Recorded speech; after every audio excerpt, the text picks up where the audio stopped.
Whoa, far out.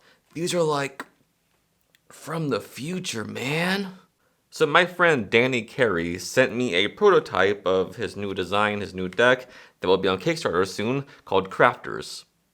So the whole idea behind the name Crafters and the design is cards that you can use to hone your craft while giving a nod to the classic rider-back bicycles that we know and love. And man, I just love that idea. I love the idea behind honing your craft with a deck of cards that is very fancy, and I just love the design, while at the same time it's reminiscent of the classic rider back. And if that's something you can get behind, support Danny. I'll leave the information down below and his Kickstarter campaign. And you know what? I have an awesome trick to show you with these. So let's get right into it. So there's this long-going debate on who would win at the card table, the mind reader or the gambler, right? So let me show you something just real quick with this. Let's see. Do me a favor and just, since we're gambling, just cut to some cards, maybe that many right there. And just so I couldn't know which card you cut to, just give these a shuffle. And just so I can't know any cards, I'll just lock them away into my pocket here. Right? So we'll take the card that you cut to and set that aside. And just go ahead and shuffle these two just so they're all good and mixed up. All right, I'll put those in my pocket as well. And check this out. Here's what a mind reader would do. All right, so look, I'm going to my pocket and try to find a card.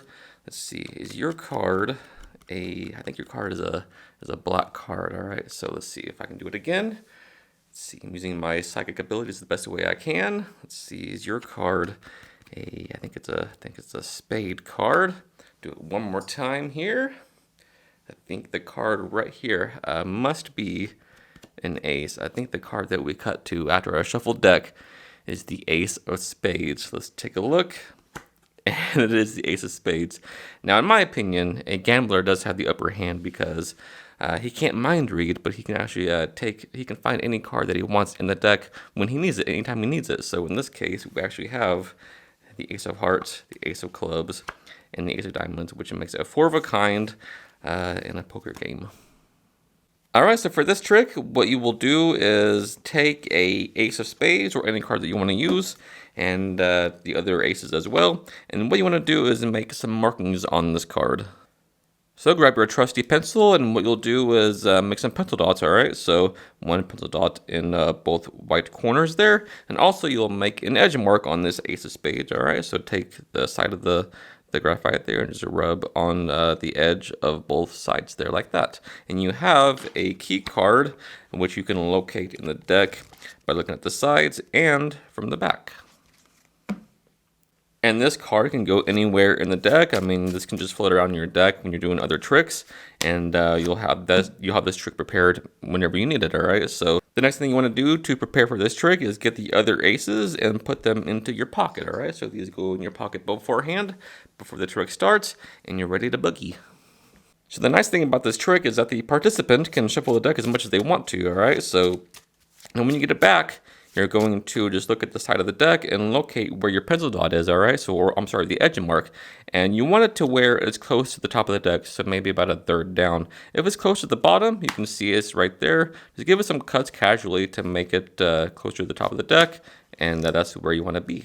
Now, what's going to happen now is an impromptu Harry Riser force, all right? So you're going to spread through, and since you know that card is about a third from the top, you're just going to spread through and locate it by the use of that pencil dot card you made in the corner, all right? So you just casually spread it and say, look, we're going to try this.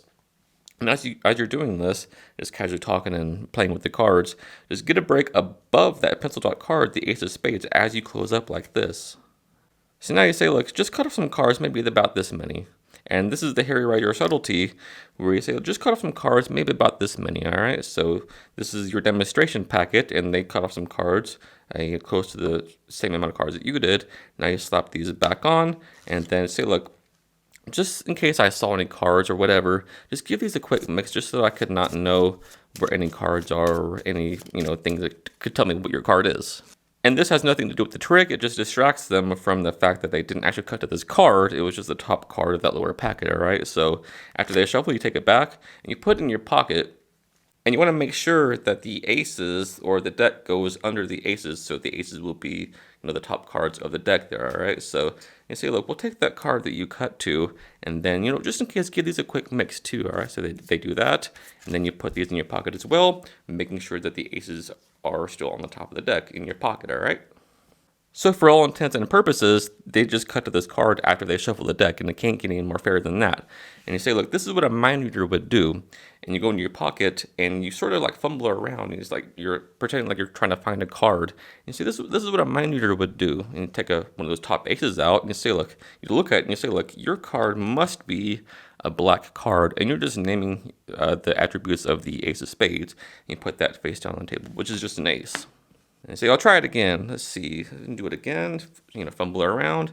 Say, look, your card, I think, might be a spade card. And set that down. So I'll try it one more time so I can fully get what your card is with telepathy or whatever you want to say, right? And pull this other top card out.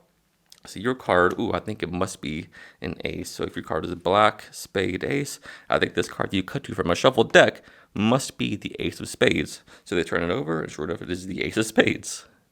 And this is a real moment. This is an astonishing moment because they shuffle the deck, they cut to any card, and there's no way you could possibly know that or take out any card that you could tell. It all seems impossible because they shuffle the deck, you're just taking out random cards, and you say, look, this is what a gambler would do. They can actually find any card they need from a shuffled deck. In this case, we have the ace of diamonds, the ace of clubs, and the ace of hearts. And that is the perfect four of a kind for any kind of poker game that you want.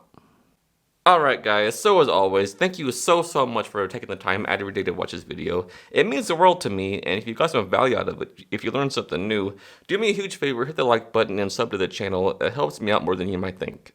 Until next time, happy practicing. I love you guys.